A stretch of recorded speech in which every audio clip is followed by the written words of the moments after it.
Under the same roof, we share the love, embracing the differences like hand in glove.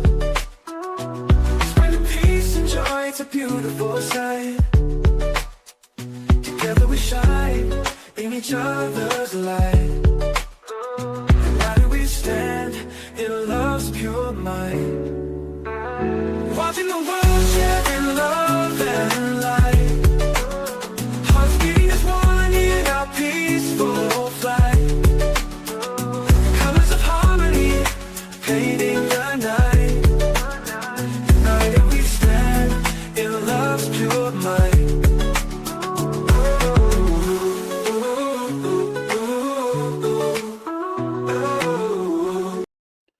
Today, new letters surface in the Nancy Guthrie case, and what's inside them could completely shift the narrative. We're going to get to all that today. At the same time, newly released and revealed Epstein documents claim a police chief said that Donald J. Trump, the President of the United States, had warned about the Jeffrey Epstein years ago. So who knew what and when? Well, today we're going to get to that. Also, you probably see in the headlines that Pam Bondi is now weighing in on the Epstein files. Commerce Secretary Howard Lutnick is facing calls to resign over the alleged connections that he had to the Epstein files. And in a sudden move, the FAA grounded all flights in El Paso, Texas. Why did that happen? And why did they remove this temporary hold? Plus, you may have heard in the big weekend around the Super Bowl that 49ers Keon White reportedly was shot in San Francisco, and police released a man detained in connection with Nancy Guthrie. You probably saw that last night. When it comes to Keon White, many are saying that he had an altercation with the rapper Little Baby. So what does that have to do, if anything, with what occurred over the weekend? Let's start to unravel each of these different topics today, and we'll do so being very unbiased but getting to the point. It's nice to see so many here already, such as Eric, New Jerseyan. We have Stella in the building. Okay, Charles is here. Thank you. Deborah, Uncommon Woman. Thank you guys so much. But let's first tune in to the Epstein files, a subject that everybody wants to know about. And let's see what's happening in regards to Donald Trump perhaps even reporting Epstein. Now, that's something that we don't hear a lot about, but perhaps Donald Trump was also reporting Epstein years ago. Let's get to it. Newly released documents tonight say President Trump personally warned officials about Jeffrey Epstein decades ago. An FBI interview summary describing how President Trump called the then Palm Beach police chief to tell him, "Thank goodness you're stopping Jeffrey Epstein. Everyone has known he's been doing this." Adding people in New York knew Epstein was disgusting. He kicked Jeffrey Epstein out of his Mar-a-Lago club because Jeffrey Epstein was a creep, and that remains true. And this call, if it did happen, corroborates exactly what President Trump has said from the beginning. But President Trump said this in 2019.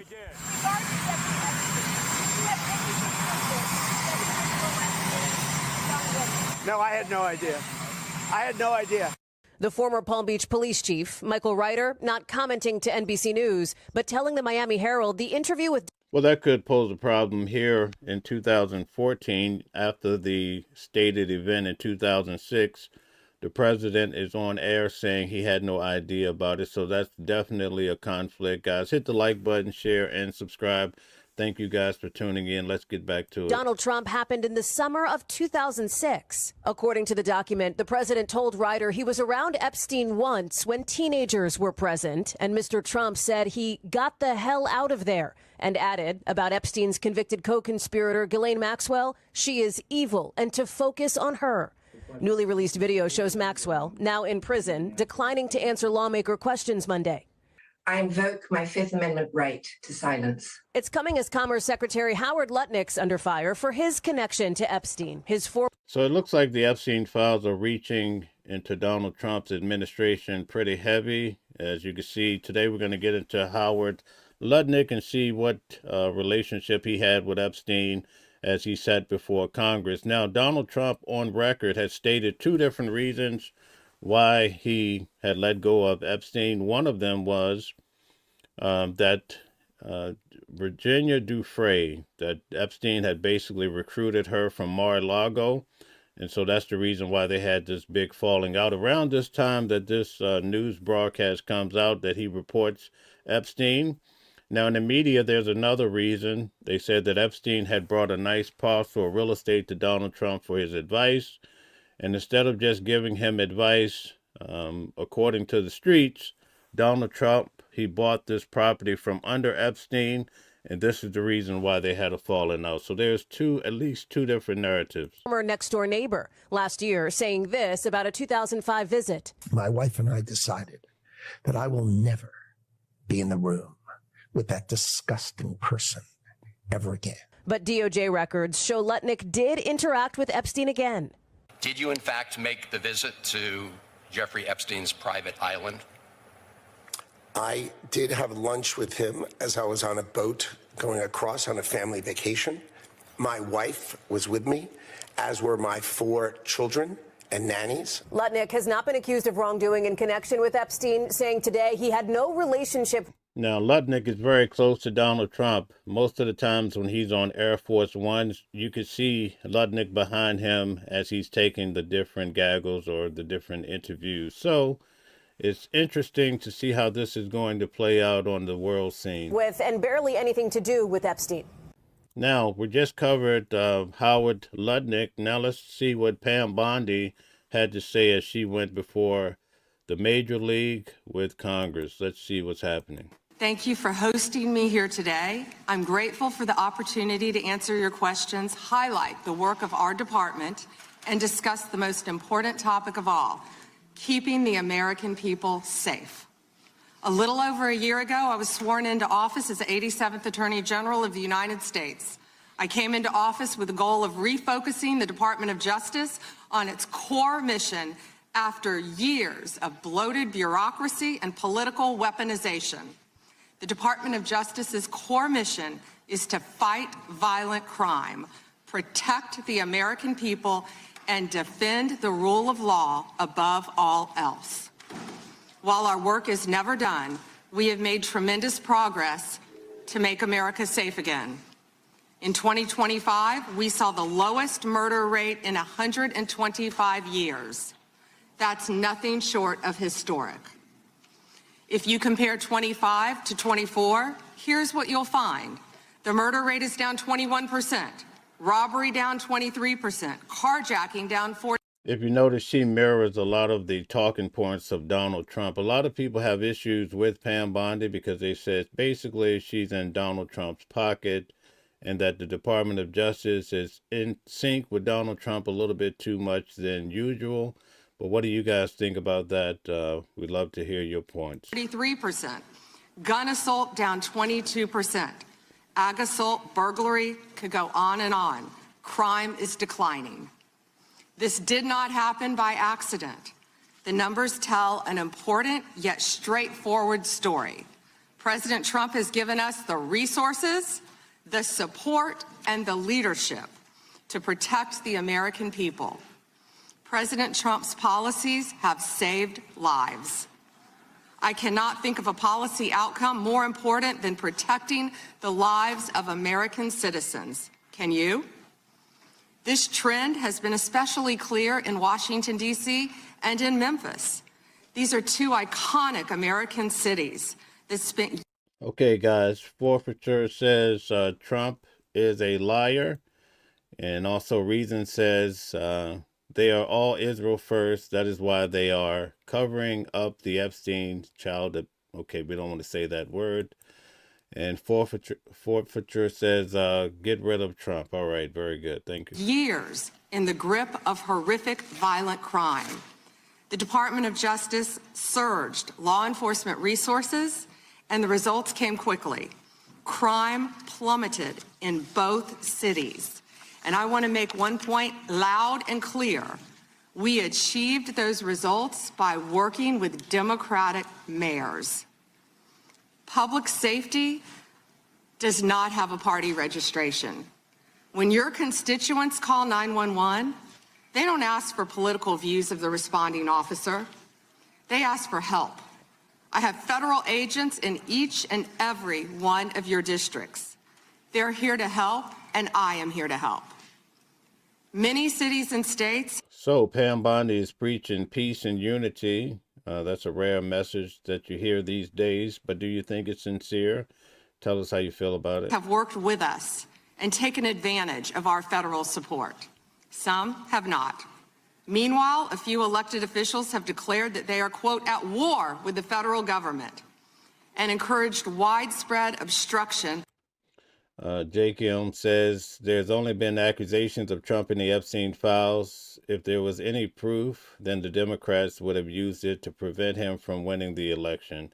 Thank you for your comment. Of law enforcement. This has resulted in avoidable clashes on the streets, as you've all seen. We've seen rioters storming a Christian church. Citizens and law enforcement officers have both been endangered by reckless rhetoric. We have made dozens of arrests in and around Minneapolis so far, and many of them could have been avoided by simple compliance with federal law. Of course, our efforts reach beyond our urban centers. We are striking crucial blows against terrorist organizations such as MS-13, TDA, the Sinaloa cartel, and Antifa. And as we sit here, I think you've seen the news this morning. The news is reporting that cartel drones are being shot down by our military. That's what we all should care about right now, protecting America. As we seek to dismantle these drug trafficking networks that poison Americans, in 2025, our DEA agents seized more than 47 million fentanyl pills and more than 9,800 total kilos of fentanyl. That represents 369 million potentially deadly doses that can kill Americans. Meanwhile, our attorneys are fighting for President Trump's agenda in courtrooms across this country. This administration has been sued. Okay. FearX says this lady has to go. Okay. Thank you, Eric, for admonishing everybody to participate in the poll. Cal says business does not necessarily mean personal involvement. Okay. AI Star C says Bondi for 64-year-old looks young for age. Most would never guess that Levitt is 27 years old. Okay, thank you. 627 times. We fought through a nonstop flood of bad faith temporary restraining orders. All right, so she's definitely talking about all the accomplishments in accord with Donald Trump's new administration, roughly about a year old. But now we're going to take a look at his administration from a different angle. Howard Lutnick is taking on heat for being involved with the Epstein files, and people are saying he needs to go. Let's check it out. The Epstein files show you coordinating a meeting and planning a visit with Jeffrey Epstein on his private island in December 2012. Thank you for the question. I'm glad to be here to make it clear that I met Jeffrey Epstein when I moved to a house next door to him in New York, right? And I met him then. Over the next 14 years, I met him 2 other times that I can recall, 2 times. And that is none for 6 years. So 6 years later, I met. What are the chances that 2 neighbors would both get so close to the current president of the United States, right? In fact, this man is high up on the totem pole when it comes to this administration. Him, and then a year and a half after that, I met him, and never again. Probably the total, and you've seen all of these documents, of these millions and millions of documents, there may be 10 emails connected. Guys, hit the like button if you don't mind. Share and subscribe. It really helps us go a long way. Thank you. Me with him probably about 10 emails connecting me with him over a 14-year period. I did not have any relationship with him. I barely had anything to do with that person. Put a 1 in the chat if you can believe him so far. Put a 2 if you think he's just blowing smoke. Tell us how you feel. Okay? Secretary Lutnick, I think you understand the root of concern here. It's the way you described very emphatically your first encounter with him in his apartment, said you were disgusted, would never have any contact with him again. Did you, in fact, make the visit to Jeffrey Epstein's private island? I did have lunch with him as I was on a boat going across on a family vacation. My wife... Notice he didn't say yes or no, right? Check that out. ...was with me, as were my 4 children and nannies. I had another couple they were there as well with their children, and we had lunch on the island. That is true, for an hour, and we left with all of my children, with my nannies and my wife all together. So he said they had lunch on the island. The appropriate answer would have been yes, but he built up the stage and the picture before really answering. We were on family vacation. We were not apart. So far, it seems that everybody believes that he's just blowing smoke, and we understand why. To suggest there was anything untoward about that in 2012, I don't recall why we did it, but Mr. Secretary, again, as I said, there's not an indication that you yourself engaged in any wrongdoing with Jeffrey Epstein. It's the fact that you believe that you misled the country and the Congress based on your earlier statements, suggesting that you cut off all contact when in fact you had not. Okay, Stella says it sounds like Clinton. I had no relations with that. Good point. When you visited the private island, did you see anything inappropriate during that visit? The only thing I saw with my wife and my children and the other couple and their children was staff who worked for Mr. Epstein on that island. And you realize that, this visit took place after he'd been convicted, right? I mean, you made a very big point of saying that you sensed that this was a bad person in 2005. And then, of course, in 2008, he was convicted of soliciting prostitution of a minor. And yet you went and had this trip and other interactions. Did you have a dinner in Epstein's New York City home in 2011? No. Okay, guys, before he answered that, Becca says, Jesus, man, this is ridiculous. Lock them up already. All right. No. So the information that suggests that there was a dinner with Woody Allen and Woody Allen's spouse at the Epstein residence, there's nothing to that. Is that right?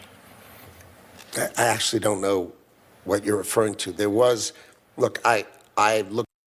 So there's some concern here. AI Starseed says, Dweeb, answer question. You are not media trained like that. Lucknet. Okay. Mashona's in the building. Shout out to you. Great to see you, Mashona. Okay. Bobby says, they lie so much. All right.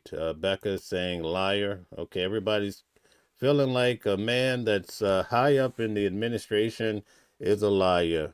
What's happening in the world, folks? Through the millions of documents for my name, just like everybody else. And what I found was there was a document that says that I had a meeting with him on in May, I think, for an hour at 5 o'clock. Okay. Not dinner or otherwise, for an hour at 5 o'clock. All right. There's also a reference to the fact that Epstein had expressed an interest in meeting your nanny. Do you know whether Jeffrey Epstein ever met with your nanny? No, I saw that. I had no idea what that was about. It had nothing to do with me. No as far as interaction I at know. all with him on that? No. How would Epstein know about his nanny? That's a very intriguing thought. All right, so now we're going to take a look at what's happening today with the FAA and how they grounded all the airplanes in El Paso. Let's check it out, see what's going on. Okay, welcome back, everybody. We're continuing to follow breaking news this morning. Coming out of Texas, the FAA has closed the El Paso International Airport to all air traffic for what they're calling special. Imagine being in the airport and you find out that all the airplanes have been grounded at the last moment for 10 days, right? Special security reasons. The airport says it happened with very little notice last night. It's leaving everybody from pilots to passengers just scrambling for answers here. Let me now go out to Tirza Ortiz from News Nation's El Paso affiliate. Tirza, good morning to you. Now, when it comes to the last story we took a look at, Rocker makes a good point, says because the nanny was on the island. So if that was the case, the nanny came along, that would make sense. Thank you. Good point. There at the airport, you're talking to people on the ground. What in the world is this all about? Any idea as to what these special security reasons are? Hey there, Marky. Good morning. That's right.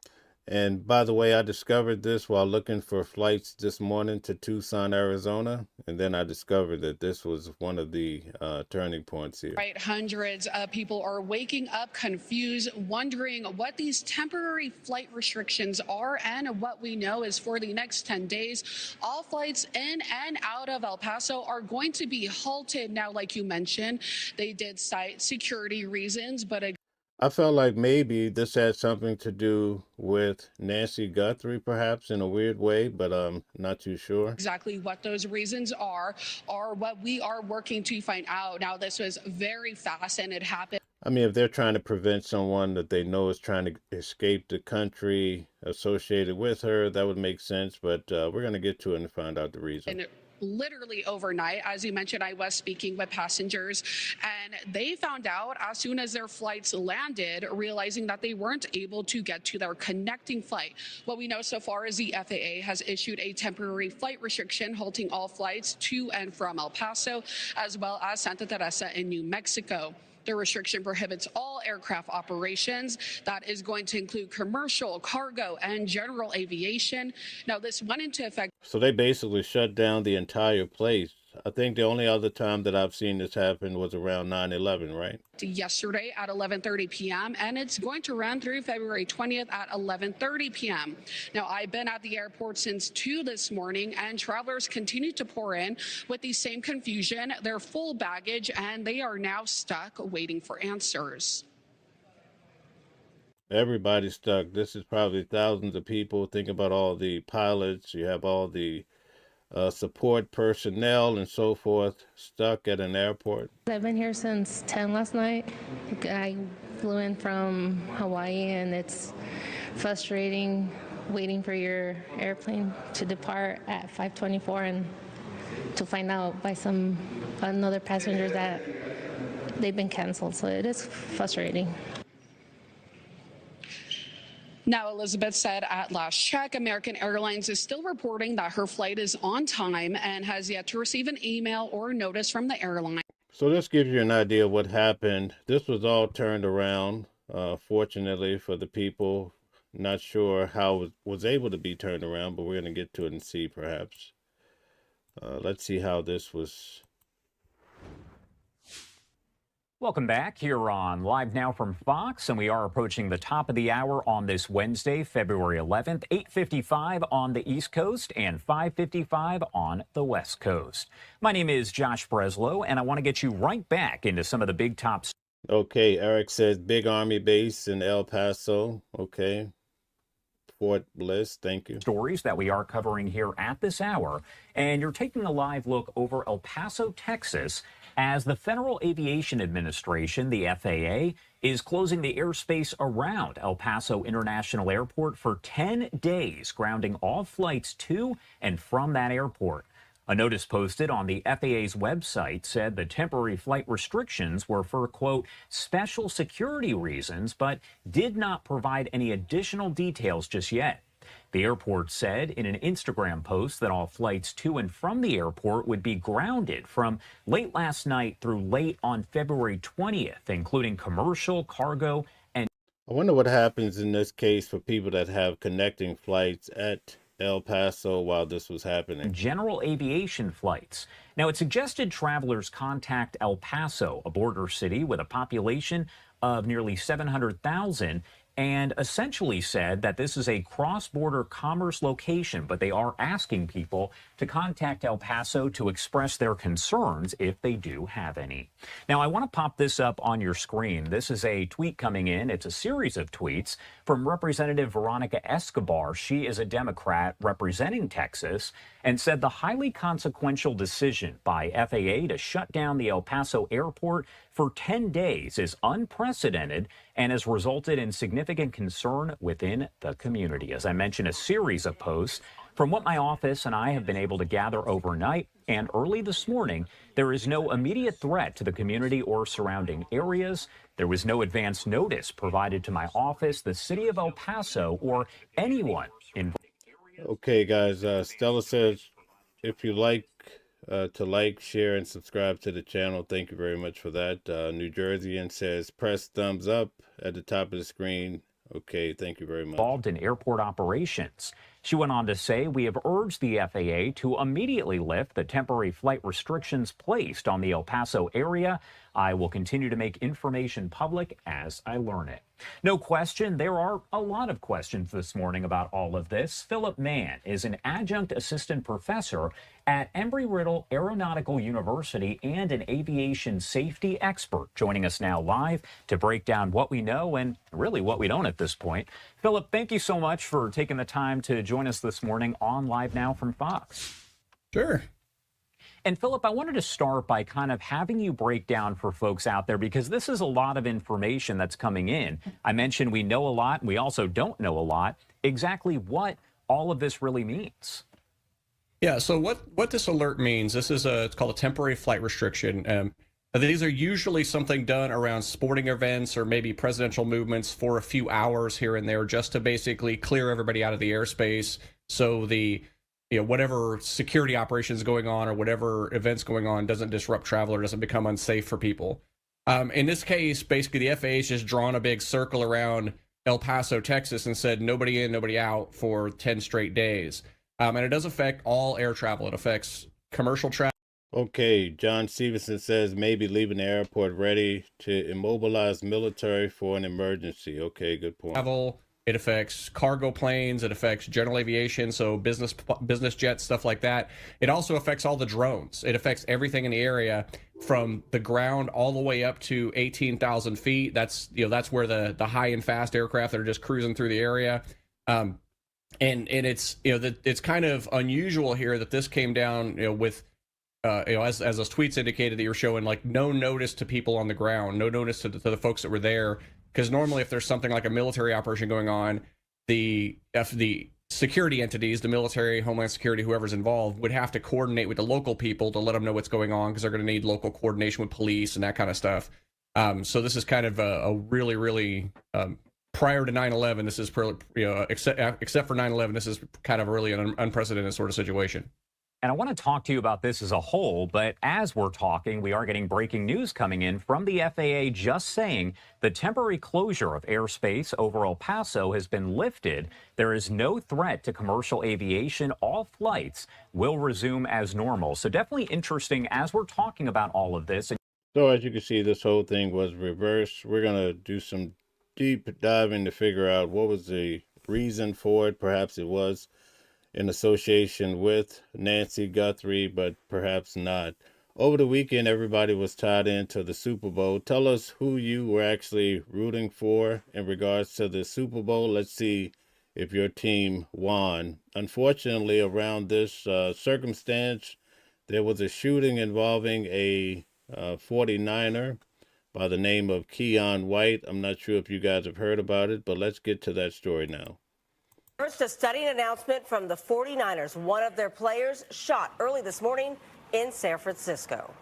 The team says defensive end Keon White was shot in the ankle. Good evening. I'm Claudine Wong. And I'm Mike Meeback. San Francisco police confirming they did respond to a report of shots fired on Mission right near South Van Ness. 4 o'clock this morning. Police did not identify White as the victim, but the team has since confirmed. So just to set the stage for this shooting, they're saying, and now this is in the media, not sure, but he had some sort of altercation with the rapper Little Baby, I believe his name is. Little Baby.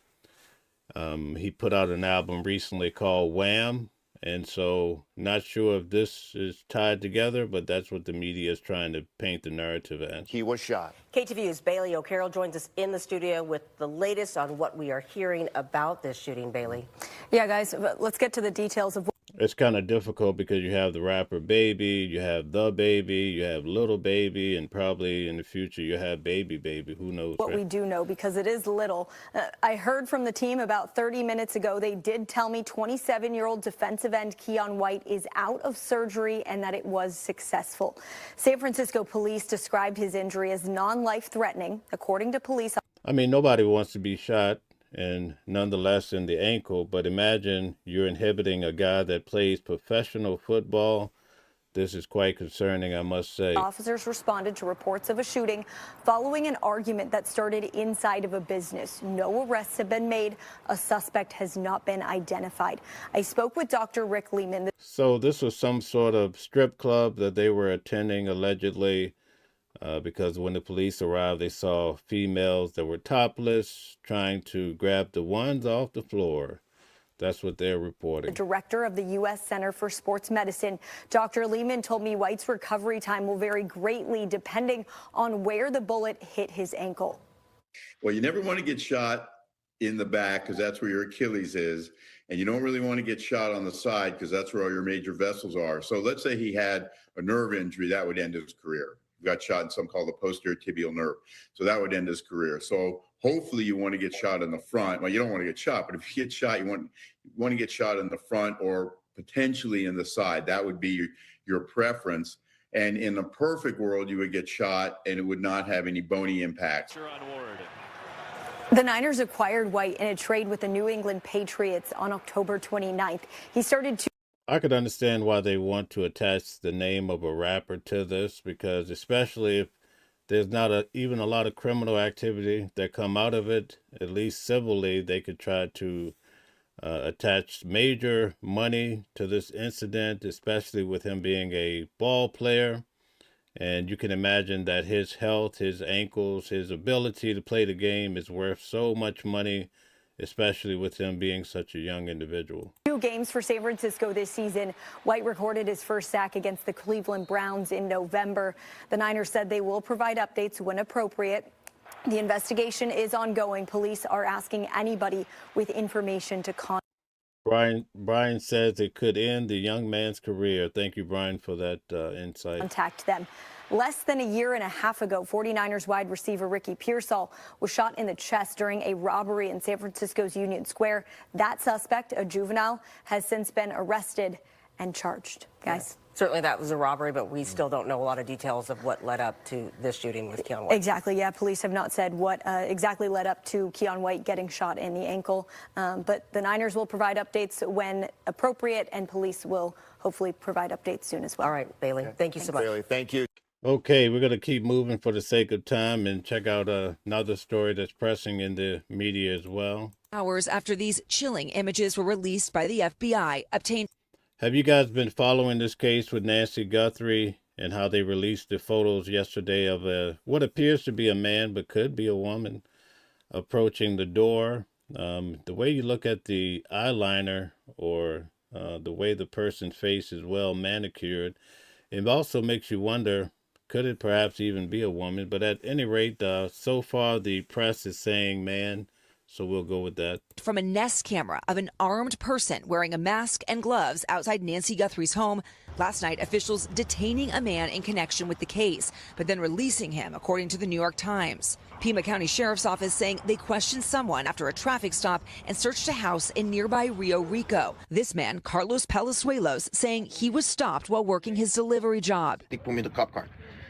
I gotta wait. And then let go hours later. I hope they get the suspect, because I'm not it. Saying in another interview that it's possible he delivered packages to Nancy Guthrie's address, but he didn't know her. The sheriff's office not commenting, saying only that It looked like they may have picked him up off of metadata of some sort or technology, because I have heard reports that there was a package that was dropped off, and it looks like this man was somewhere near this residence, but he's claiming that he delivered packages, and that could be the reason why. Investigators completed their search of a property, and the investigation is ongoing. The agonizing search entering its 11th day, with officials now hoping for leads from that newly released footage, which shows. Okay, Uncommon Woman says there's a mustache. Okay, all right.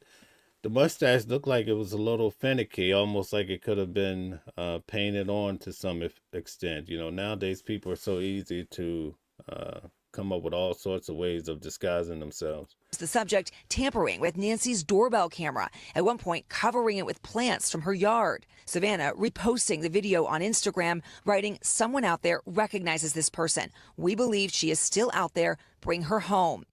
Based on what we knew previously about this case, everybody thought it was a highly professional individual. But if you watch the video, as they show you a snippet, when the person discovered that there was a camera, they went back to grab some foliage to try to cover up the camera, it appears, before it was removed, right?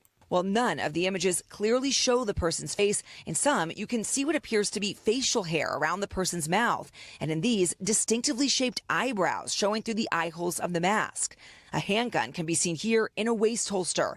The person also wearing gloves and carrying a backpack. Until now, investigators had not been able to retrieve any footage from Nancy's home. You know, between the data getting to the server and the camera, there's stops in between, and there's going to be pieces of that data possibly that could be recovered. FBI Director Kash Patel saying last night the agency had to work with private companies to get the footage. We were able to execute lawful searches and go to these private sector companies and expedite results and then go into the. So it looked like Google was the company that was able to help them retrieve this information from the cloud somewhere. Their systems and actually excavate material that people would think would normally be deleted and no one would look for. Patel also saying authorities were looking at persons of interest in the Tucson area. And I do believe we are looking at people who, as we say, are persons of interest. And since those terrifying images were. It's amazing that even though they have presented the videos and so much information, they keep going back to the daughter, Annie's, and the son-in-law's home. So yesterday they were searching through the area, all the neighbors' homes, not around Nancy Guthrie's home, but more or less near the daughter's home. So we have to wonder, what does that mean in connection with this? Do you guys think it's an inside job or more of an outside job? Put a 1 in the chat if you think this is family related or someone that really knew her at a personal level, or put a 2 if you think it was an outsider that took advantage of the opportunity. Perhaps they knew about the daughter. The FBI does say they've seen many more tips from the public coming in, but authorities still have not identified a suspect. Yes, indeed. Kash Patel, I think he wants to make a serious name for himself. Rocker says Kash Patel. Okay, so I think he wants to definitely solve this and show that the country has such a great FBI and a great force to solve problems, right? And the sheriff's department has not said why it is they detained that man last night and whether they had reason to believe that he was the same person we've now all seen in those images. Okay, so mostly everyone thinks that it was an inside job related to perhaps family or close associate. We have a few people that thinks Candyman Eric, they think that it was an outsider. Okay, thank you guys. Craig. All right, Liz Kreutz for us there in Arizona. Liz, thank you. Joining us now, NBC's law and intelligence correspondent Tom Winter, and Brianna Fox, a former FBI special agent and professor of criminology at the. There's a new letter that came out today for TMZ. Did you guys hear about that? We're going to get to that shortly. University of South Florida. Good morning to both of you. Tom, let's start with the subject who's detained overnight, questioned, and released. What more do we know about that, and where does the investigation stand? Okay, Brian makes a good point. He says, mail a chat. Have you heard that AI can peel the mask back and get identity? That's crazy. I can imagine they can do anything nowadays, right? We sit here this morning. Right, so people understand, and we're going to take a look at the video shortly that was released from Nancy Guthrie's house. This individual wasn't detained just because somebody picked up the phone and said, oh, I think it's that person. This investigation into this person had been ongoing for a short period of time. There was a number of different things in that person's background and some of the evidence that they were able to uncover, which led authorities to believe, you know what, we really want to talk to this person. We got to figure out what this person is all about. And on top of that, let's not forget something that you said, Hoda, which is this was a court-authorized search. So they had some probable cause. They went to a judge and they said, Your Honor, there's a reason here that we want to lawfully search this person's property. Ultimately, and this happens in investigations, it was determined that there was not enough to hold this person to continue the questioning process. Whether or not this person is ultimately charged, we don't know. At the moment, though, they're presumed innocent, obviously awaiting any. Think about it. The police officers were able to get a search warrant for this man's home. And if they were able to just get that off of a mustache or facial hair, that's quite frightening. You want to believe that there could be something more that was in his possession or led them to be so aggressive, but I guess we may not know, or maybe we'll find out soon. Sort of further information, and the investigation very much continues. Okay, so in this case, they may have the wrong guy. They're looking for the right guy. We've got all this video that came out. Mashona says, Brian, I even heard they can tell how tall and even the weight based on some of these things. Yes, indeed. Thank you. Yesterday. It's captivated everyone. There are so many people who are speculating. With your eyes, when you look at the video of this individual coming up to the house, what stands out to you? Well, a number of things stand out, and we can actually take a look at the video because when you look at what they found yesterday, as you see.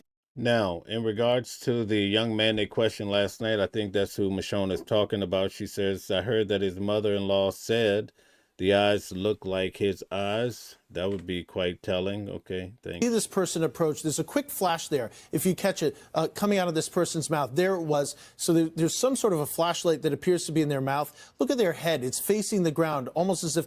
Do you guys think this guy looks professional, or do you think he was just wandering through the night and an opportunist? What do you think? They know that this camera is there, and they want to make sure that they're not detected. But as we start to see this play out, there's a number of interesting things that come up, including, if you look at the waistband, there's a gun that is there. That is obviously very chilling. That's very concerning. This individual clearly armed. Now you see it in his left hand, screen right. That weapon, it's circled there in the middle. Who carries a weapon that way? That seems unusual when you look. It seems that they're not talking so much about the ransom note anymore. So what do you guys think? Do you think that this person took her and had nothing to do with the ransom letters, and that the ransom notes that came in 72 hours later was just people looking in from afar trying to come up on some quick money, $6 million with Bitcoin? What do you guys think about that? At it. Well, it's the type of thing where if you're trying not to be detected, you don't have to carry it there, particularly when you have all of those clothes. So are you trying to intimidate something? That's something that they're looking at. You've got this person clearly wearing multiple pairs of gloves. I think that that's very obvious from the. Okay, Stella says, think he was told about the Nest camera. Okay, thank you. Rocker says this person is involved. Okay. Video, you're looking at the gloves right there as he approaches the camera. Later, we're going to see this individual actually try to pick up some vegetation off the ground, put it on the camera. I believe the gloves are quite telling because they're typically the gloves used by auto mechanics. So maybe the person has some association with mechanics. A way to try to obscure it. That's something that's got everybody's attention. You're looking at the vegetation right there, possible flashlight in the mouth. But ultimately, there's a critical point here where with his mouth being open, it's a good chance that they do have his DNA, I believe. Brian says, no, not professional. Should have had sunglasses and breathing mask and tape instead of flowers trying to block the camera. Good point, Brian. Deborah says he appears to hide his face at first. Okay. I kind of gather from that he thought the camera was on the outside of the foyer area, and he was surprised to see the camera right by the door. So I think that's the case. I would like to know if the police picked up on headlights perhaps coming in shortly before you see him appear or her appear on the screen to show whether or not they walked up or if they drove up. I mean, they could have driven up with their lights off, but I think that type of video would be essential here too. Turns and you see this backpack. First off, that backpack is stuffed. I mean, it is full. What is in there? Investigators want to know. You're looking at it now. But it's one thing to have light-colored pants. Everybody's got those. Another thing to have a fleece jacket. A lot of those that are out there. But when you match that up with a backpack that looks this distinctive, what the FBI is doing. I can imagine they're also going to the barbershops because for whoever did this, they seem to be a little bit more well kept than the usual guy, at least the guys that I know. You can see it almost looks like they just left the barber with such detail, especially when it comes to the eyebrows. Okay, Latan says, P.I., thank you for someone they know. Okay, all right, thank you. I'm sure of it, is going to every major retailer, all the online retailers, the local retailers in Tucson, and saying, hey, who purchased these items all together? And obviously, for anybody that's watching that knows somebody who has that, particularly given the gun and holster, that's key. Brianna, when you see those images, when you see that video, what do you glean from it? Yeah, there's a few big things that we can notice. One is that he clearly did have some premeditation. He came there intending to do something very terrible, but didn't quite think it all the way through. A small thing like having a spray paint or electric tape could have alleviated that, you know.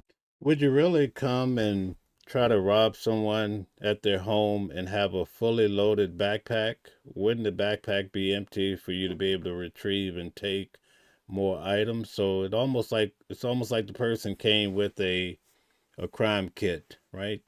The need to go find plants to put over the camera. Yeah. I mean, that's something that when, you know, the original FBI profiles, which were the organized and disorganized offenders, they kind of neatly categorized them into those two. We started noticing, especially with, you know, research that I've been doing with the behavioral science unit, they don't fit always neatly into those two. Rocker says it will be a contractor who has worked at her house and is involved in the organized crime. Thank you. Categories. There is this group that are kind of premeditated, but haven't quite gotten all the way there yet. New Jerseyan says like, share, and subscribe and turn on your notifications for upcoming shows. Thank you. So that's one thing I noticed. Another is there's an image of him standing with no backpack on, and then he walks over and does have the backpack on. So it makes you think, you know, where was that located? Was that in a vehicle? Does he have an accomplice? Was it just dropped off and sitting there? There was something that happened that changed this pattern. Is there any profile when you look at him? I mean, you've been with the FBI, age, anything else that you can glean from that? Yeah, at the onset of this, I did expect. Okay, Mashona says, yes, Brian looks like an amateur. But do you guys think that he was the distraction and that the real perpetrator went into another way and after the camera was disabled? Okay, thank you. To be somebody that was male, 30s to 40s, probably with a criminal record. But that's not just my profiling abilities. That's statistically who is most likely to have committed this crime. This image, we can't quite see age, we can't quite see gender. We can interpret it a bit, and it does seem like those are fitting. And I would also say that this person probably has, behaviorally, a huge ego. I mean, the idea that they would come in like thinking, with that, the way they held that pistol. And just kind of slow moving, just the whole, he seemed very lackadaisical, didn't he? Tom, do you think that walking back, walking forward? The whole thing is very odd. He's approaching it clearly aware that there's a camera, but to Brianna's point, doesn't take steps to immediately disable the camera. We find out later from the sheriff's timeline, in fact, the camera is taken from this property, taken off the door and taken from. Have we officially heard whether or not the house was broken into or if the person had easier access? Tell us what you know in the comments. From the property. So, yeah, what is the point of all this? The other thing that struck out to me. Okay, Jalen says it's going to be tied to a family member in the end. Is we don't see a car in the background. Right. So how did he get there? And does he have anybody helping him out? Again, to Brianna's point of where's this backpack at some point? Was there somebody else around the house? All right. Tom, Brianna, thank you both. Okay, so we have a breaking update. TMZ received another letter, note, email in regards to this matter. I believe it's an email. We don't know for sure, but let's check it out. She was taken and we don't know where. And we need your help. If you see anything, if you hear anything, if there's anything at all that seems Jim Jimson says, I believe it was Donald Trump. Okay, thanks. strange to you, that you report to law enforcement. We are at an hour of desperation, and we need your help. So that was late Monday afternoon. This is Wednesday morning, day 11 in the search for Nancy Guthrie. My next guest says he and his team has finally seen activity in a Bitcoin account. tied to possibly a ransom note sent to news outlets in Arizona. TMZ founder Harvey Levin's with me now. And Harvey, good morning to you. Terrific work from the very beginning on this. Your outlet received an original letter. You did not receive a second letter where another affiliate. Okay, before we get to that, Heather says, I agree, overconfidence and an amateur that thinks they know more than they do and likely known the family and the property. Thank you. Deborah says, took the camera, so no fingerprints. June, thank you for all the new people coming in. Hit the like button, share, subscribe. Nice to have you guys as a part of Watching the World. June says, well, TMZ just got another ransom note, and they've been trying to get in touch with the sister and brother-in-law. Okay. Did. So by my count, that's 2 letters. And you now report that TMZ has just been sent a 3rd letter. Please explain and describe what you got about 90 minutes ago.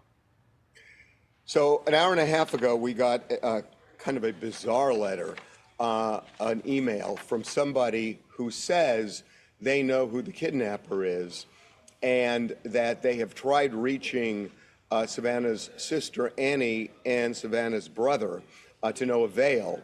And they said they want 1 Bitcoin sent to a Bitcoin address that we have confirmed is. Now, Bitcoin was right around, I believe, 110,000. I think it's fallen down somewhere between 50 to 60,000. I had to look it up recently.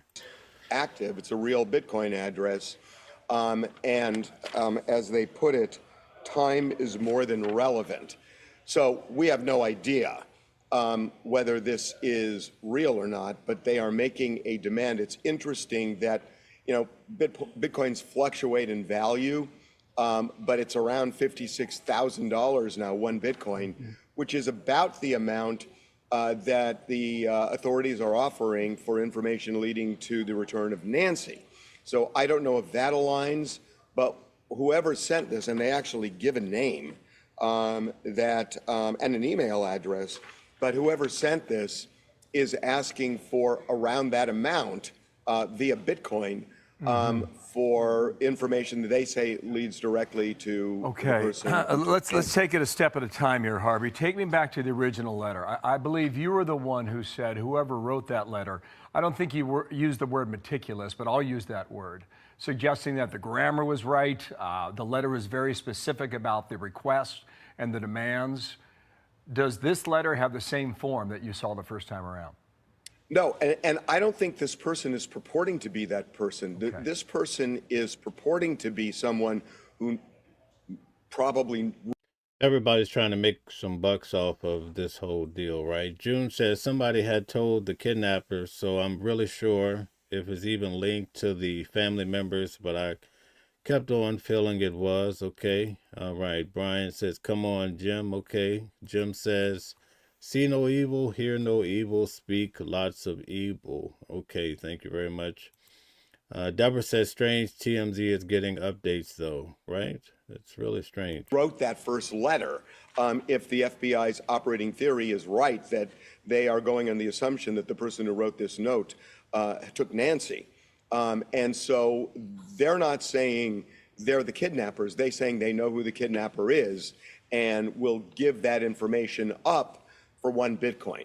Okay. And again, we looked at this address. It's a pretty bold thing that the address is real. Okay, there were 2 other Arizona affiliates in Tucson, KGUN9 and another one. Did they also receive this same note? Or do you know? I don't know. We haven't talked to them. All right, now, Harvey. Okay, all right. So now I want to show you guys something, a different theory about this particular case real quick. Let's see if I could pull it up for you. Let's see here. Here we go. So, in regards to this case, let's see if I could get it to come up. Here we go. So, in regards to this case, the person that's written the ransom letters, they said that she had on a white Apple Watch that was on the nightstand. This photo here was taken recently with Nancy Guthrie and her daughter. And you can see that she has on the white Apple Watch. So that wasn't a big secret that she had this Apple Watch. Where would a person typically keep their Apple Watch? Wouldn't they keep it right by the nightstand, by the bed? So if I'm looking from afar and trying to put together a ransom letter just on a whim, you could actually go back and see certain public photos that each of these items that were mentioned are actually, you could find publicly. This is easily searched on Google, and you could come to the reasonable conclusion that perhaps he still has a white Apple Watch. So that's one of the points that were in the letter. Originally, they said it was an Apple Watch, but I heard, let's see, what's her name? That's not important. In the media today, they're saying it was a white watch. The only other point that we've heard from the media is that in the back, they had the floodlights that were broken. But again, you can see that by looking online. If you pull up the house, you can see a rather tattered floodlight. So there's a high probability here that whoever wrote the ransom letter may not have had any facts at all. I want to give you guys just an opinion as to why I think this all started. What started the wheels to turning on this particular case and why it happened to this lady. Now, this is just a conclusion or a good guess, I should say. But check this out. This is something that her daughter, Savannah Guthrie, did about 3 months ago. Think about it, 3 months ago. I'll let you check it out for yourself. 8/12, back with the start of a very special and very personal new series. It's called Homecoming Today. And Savannah, we're going to start with you. You took us back to your old stomping grounds. Oh, yes, here we go. You know, I'm really excited about this. When people ask me, where are you from? I'm always proud when I say Tucson, Arizona. I grew up there, went to Guys, this happened 3 months ago, right? 3 months ago. Check it out. college there. My mom still lives there. And honestly, a part of me has really never left. So thanks to our sponsor, Visit Tucson, I got a chance to go home to show you everything from the giants of the desert to the people who raised me, and really why Tucson is unlike anywhere else in the world. There is no place like home, especially when home is as stunning a place as Tucson. The average person probably knew nothing about her mother, probably didn't know where she came from, probably didn't even know who this lady was and that she was big time in New York, but she did this 3 months ago. On Arizona, where the sunsets paint the sky every single night, and every cactus is an old friend. Prickly pear, saguaro. This is the jumping cholla, because if you walk past it and brush it, it jumps out at you. Or, in some cases, frenemy. Ow. Still sharp. But Tucson is more than its breathtaking landscape. It's a vibrant community and canvas. Hi, Joe. I'm Savannah Guthrie. Nice to meet you. This is beautiful. Thanks. These are just random people out in Tucson 3 months ago. Joe Pagic has transformed Tucson one wall at a time, turning bland buildings into colorful celebrations of desert life and culture. Just gonna do a little arc like that. Okay. I'm leaving my mark on Tucson. That's a finished Gila monster tail. And speaking of desert creatures, no trip to Tucson is complete without visiting the Arizona Sonora Desert Museum. A frequent elementary school field trip for me, it's home to hundreds of animals native to the Sonoran Desert. Like javelinas, those wild rascals that were always knocking over our trash cans growing up. And a brand new bouncing baby. This is our porcupine pine cone who actually came to us from New York. After weeks in quarantine, he's making his big debut with us. Honey, I'm bringing home a pet. But it was all just a warm-up for Klaus. He's about as close to a flying puppy as you can get. Okay. So, woman, 53, dies in hometown, felled by ferocious puppy owl. Klaus. Oh, God. Oh, my God. Oh, my God. Oh, my God. so this is Klaus. Hi, Klaus. So there was a lot of fanfare behind her coming home, and this has probably alerted a lot of people to the fact that her mother lived locally. Are you okay? I'm okay. Okay. Okay, Klaus. Well, it was nice to meet you and everything. Okay. Bye. Overcoming your fears. Yes, you did fantastic. You did fantastic. And Okay, June says the reason why they're connecting to TMZ is because they're not trying to do this in a personal level, so they could get caught, but everybody told on them already. Okay, thank you. Brian says, chat the best in the game. Please double tap the screen and get the likes up. Okay, thank you. Jalen says, how does a senior living alone have a security system cheaper than the average person? Neighborhood full of millionaires and no other video footage. Something not adding up. And yes, and they said she did not have a subscription. That's something to think about, right? Speaking of girls gone wild, Tucson is also where I went to college. I can't believe it. I'm back. This is my alma mater. So this is 3 months ago when Savannah Guthrie actually went home. She had a lot of fanfare, and the local people, probably a lot of them, discovered for the first time that she was from the place and her mother still lived there. The University of Arizona, it's just as beautiful and sunny as it ever was. But I want to meet some real students of today.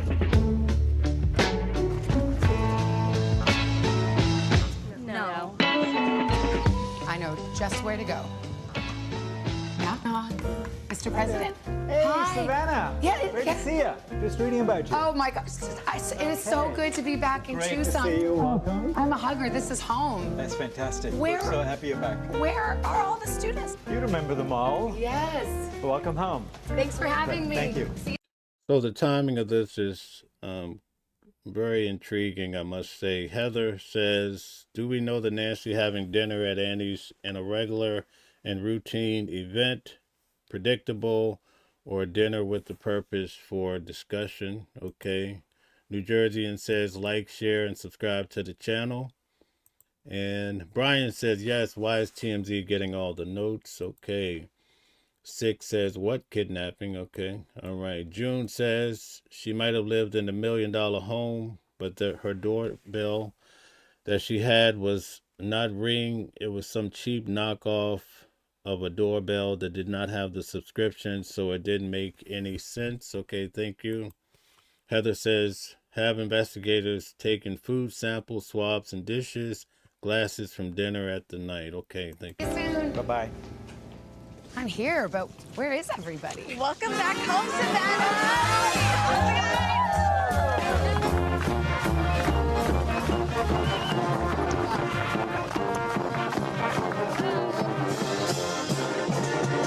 I think this is my sorority house. I think this is the Pi-Fi house. I gotta go. Hello? Anybody home? Hello? Yes. Oh, hi. Hi, I'm Savannah Guthrie. Pi-Fi, pledge class 90. 1 second. You might want to back up a little bit. Back in my day, we just did the secret handshake. Now, they have a viral TikTok. So again, folks, all of this was happening 3 months ago, and then all of a sudden we have this occurrence with her mother. I'm not sure if it has any connection, but I thought it was a intriguing thought, just to say the least. Dance.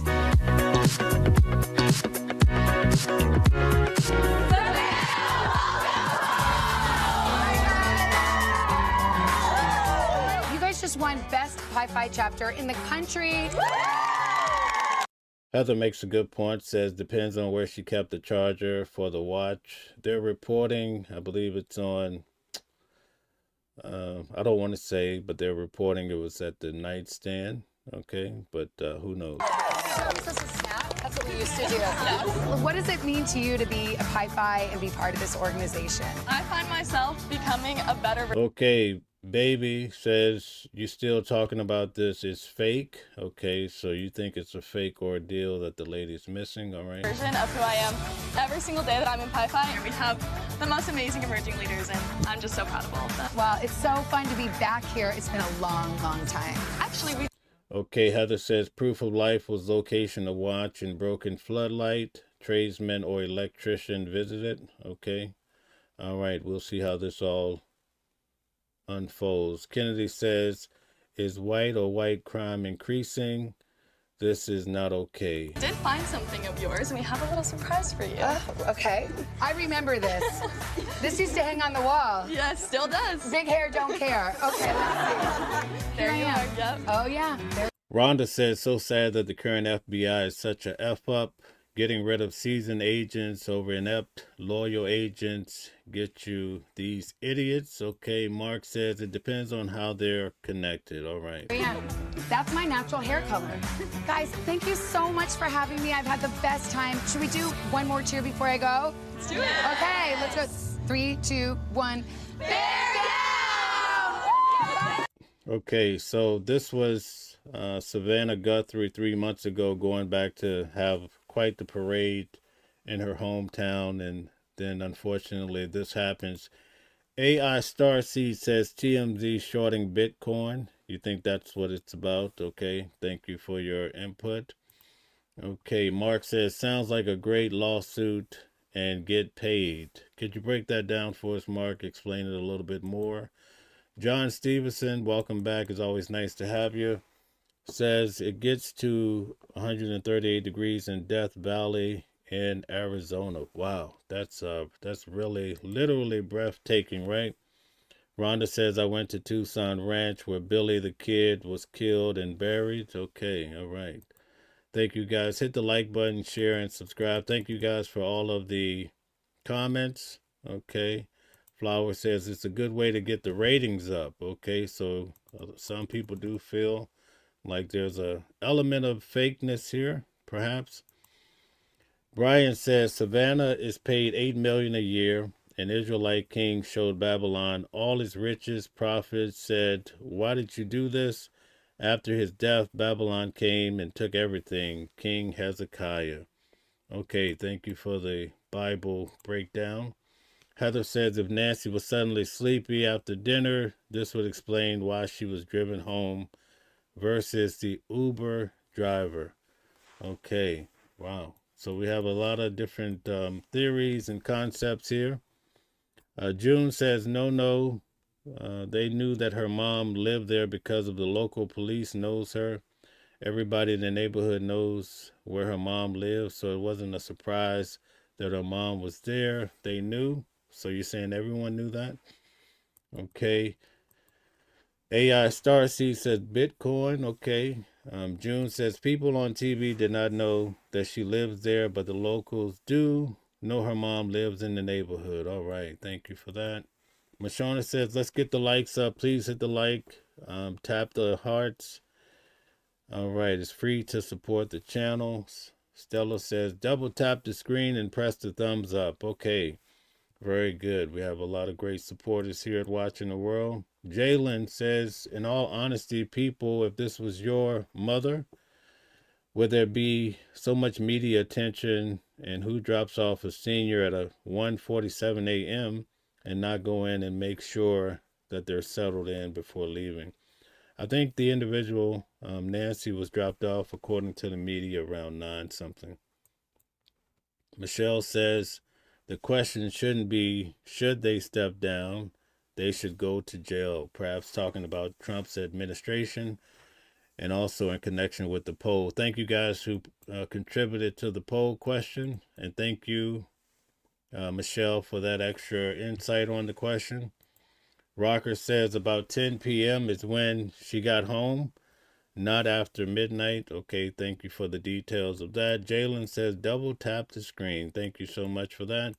All right, I think we're boiling down. June says, if it was my mother, you can keep her. I'm not giving you no money for her. All right, and then AI Starseed says, what about the American children who are kidnapped over 2,000 daily? And I heard that in Africa, 1 every 3 hours or so. Or is it 3 minutes? I'll have to look it up and report on that later. All right, so there you have it for today, guys. Thank you guys for tuning in. We covered quite a bit of territory today.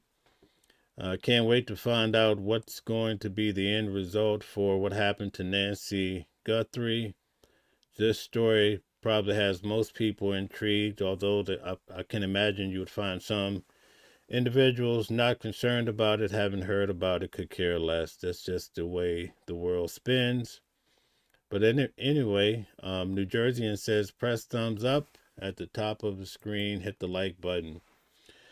Thank you guys for tuning in. Tonight we have a show at 8 p.m. with Candace Kelly, talking about, especially when it comes to Nancy Guthrie, I want to give a special thank you to all the moderators who came through today to help moderate the show.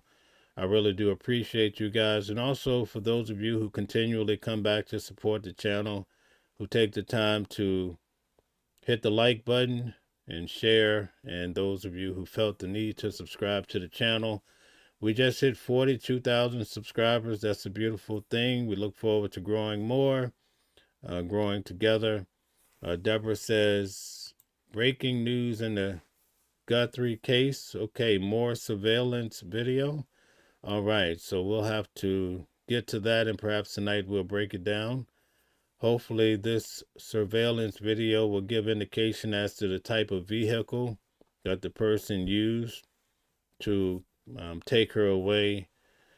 So there's so much to get to. Thank you for tuning in. We'll see you guys later on tonight around 8. We appreciate each and every one of you. And Deborah, that's so awfully kind of you to say that this is the favorite. Okay, thank you very much. Thank you, New Jerseyan, too. And thank you guys for supporting me on my birthday. Candyman says, I'm going with the old lady had herself kidnapped. Wow. That's a new one. Candyman, I can't wait to hear more about your theory. That would be something if that happened too. But some are saying maybe even the sister and brother. Now this is all just theory. Perhaps they had someone do it just to get money out of the sister. So you hear all of these weird stories, but I guess we have to be patient to see how the story unfolds. Brian says, Candyman, good to see you. All right. Everybody's welcoming in Candyman. All right. Thank you so much, guys. We'll see you tonight at 8 p.m. where we'll do a deep dive into Nancy Guthrie and look at all of the different scenarios. And perhaps by then we'll know even who did this, or we'll understand what to expect as far as this case goes. Thanks for tuning in. We'll see you tonight. Different voices, but the same song. Living a world where we all belong. Kindness leading the way, breaking the chains. In the symphony of love, the thing remains. Embracing diversity, brighter days in sight. Watching the world sharing love and light. Hearts beating as one in our peaceful flight. Colors of harmony, painting the night. United we stand in love's pure might.